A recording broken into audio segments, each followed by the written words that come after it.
Hey guys, how's it going? Michael Troy here. Today we're looking at X-Men issue 2 from Jed MacKay and Ryan Stegman from the highly anticipated new X-Men series.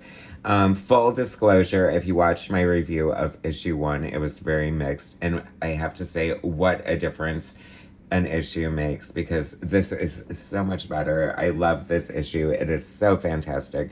Cannot wait to share it with you. Subscribe to my channel if you haven't already. Hit that like button and let's get right into it. Okay, so X-Men 97 cartoon, so amazing. Reignited my love for the X-Men. Got very excited about the new direction of the X-Books and the relaunching. I haven't regularly read the X-Men in a long time, so I thought it would be a fantastic jumping on point. I was very excited about it. It came out, and I have to say, like, mixed bag. It kind of let me down in a little bit. I love the art, but it was a little inconsistent. The colors were kind of like too oversaturated. The direction of the book felt like more of a continuation of the old story rather than a fresh start. I felt a little lost. So I felt let down on certain aspects, but I was still willing to give it a try, because even though the art is a little inconsistent, I really love Ryan Stegman's art, and it is completely consistent throughout here. I don't know what happened, but it looks amazing. It is gorgeous. As you can tell from this beautiful cover, Cyclops and Psylocke fighting off this alien invasion. It is so good. Writer Jed MacKay, penciler Ryan Stegman, inker J.P. Mayer, colorist Marty Gracia, and for Cifuentes Sujo. Sorry, forgive me. Anyway, so here's the roster: Cyclops, Beast, Magneto, Psylocke, Kid Omega, Temper, Magic, Juggernaut.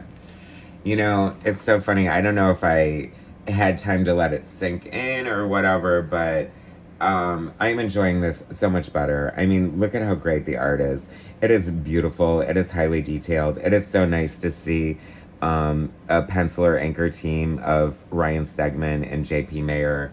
Most artists are digitally inking their own work now, so this is becoming a lost art, and I really love it.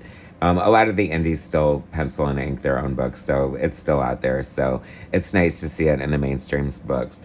This alien invasion above the Golden Gate Bridge looks amazing. I love it. It's giving me, like, you know, Todd McFarlane, like Joe Madureira kind of vibes. Like, I love it.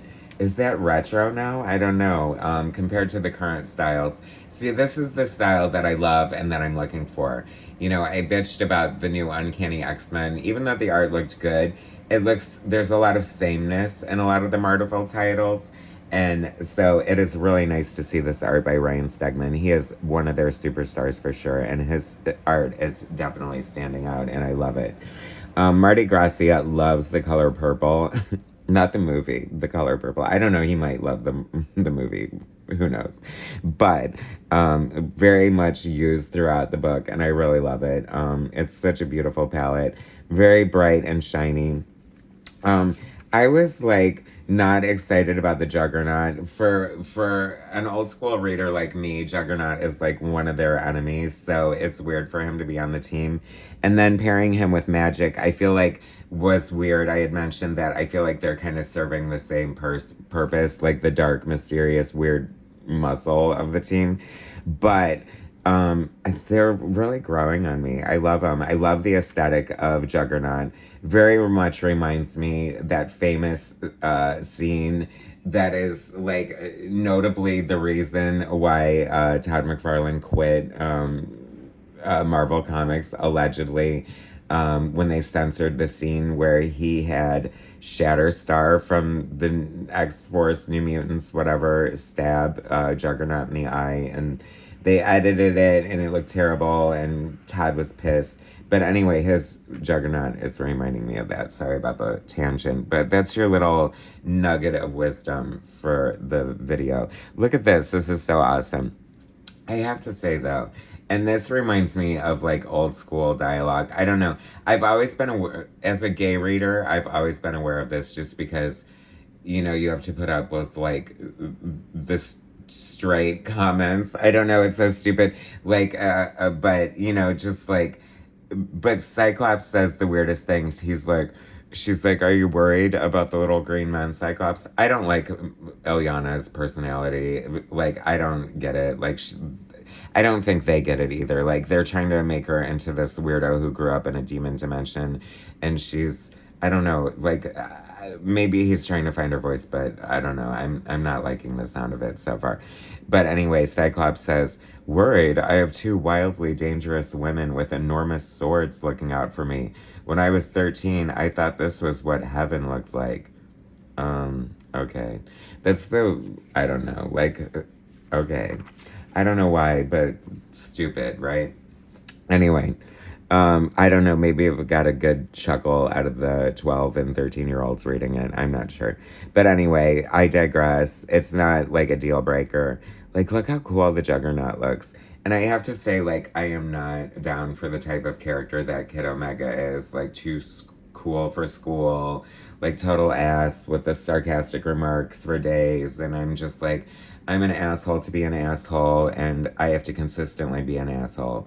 Except for when I have those tender, shocking moments that are probably coming. I don't know. I've just never liked that type of character. Although I have to say, I'm constantly contradicting myself. But hey, I'm allowed to. Like, look how cool this panel is. I love this panel. This feels like an X-Men comic book. They're just like in the thick of battle, fighting these things. And actually, it's a clever twist. This alien invasion, how he kind of worked it into the story. Like, is it an alien invasion? Is it not? And then we get a little, I kind of like this. You know, I complained about Temper being a little bit generic and sort of thrown in for, I don't know, whatever, politically correct reasons or expected reasons.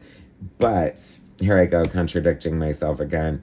This sort of like the old school working with the new school is very much X-Men. And I feel like it's hitting its stride. It's feeling very much like an X-Men comic book. I'm not 100% on some of the character portrayals. Okay, using Juggernaut as a bullet to fire at an alien mothership, that is cool. And you know, I'll give Jed MacKay credit there. Like, I think that's the importance of being a good X-Men writer, is coming up with fun and clever ways to use the characters' powers that haven't been done before. And they're doing some fun, visually interesting, exciting things in this book. And I'm really glad that I like it, because I gave sort of a mixed, like, mediocre, lukewarm review to Uncanny #1 as well. And you have to know that this is because my expectations are so high, and I have X-Men fever again, and I want to love these books so bad. And so I'm happy that I'm loving this issue 2 of regular X-Men. It's giving me hope that I'm going to fall in love with issue 2 of Uncanny X-Men. Like I said, didn't dislike it, but I just wasn't 100% there. And like I said, like, this is giving me new hope. I was going to collect all the extra books like X-Force and X-Factor and Phoenix and all that, but I don't know, thumbing through them, not so great, in my opinion. But these main titles, I will keep coming back for more. I think it's kind of interesting. There's, so many different characters with only so many different variations of powers. You know what I mean? It's like either you're a brute force character, you're a psychic character, blah, blah, blah.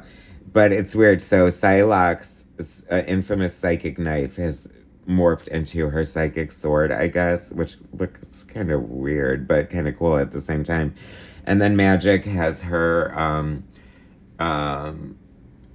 surfboard. Oh, I'm sorry. Is that an ironing board? Oh, no, it's a sword. Oh, it's a sword? Oh, my God. Wow, that's huge. Wow, I thought that was a Silver Surfer's board. Anyway, so she could ride that, and for sure, that would be cool. Let's have that visual pop up. That would be different. I do like the design of Cyclops' costume. It looks horrifying to draw, so I did try to draw it, and it is horrifying to draw. So how dare you do that to yourself and other artists out in the world, Ryan Stegman, with that complicated design. Anyway, what else? Digressing all over the place. But yeah, so I don't know. You know, it's like two chicks with swords. It's like, I don't know. Like, I don't know. You know, it's like, so you're going to have to write pretty cleverly to like make everybody stand out from each other. And I have faith in you. Don Perlin. I always loved that Defenders cover. I was a weird Defenders fan for some reason. Random. Very random. Beautiful art. Like I said, lots of purple.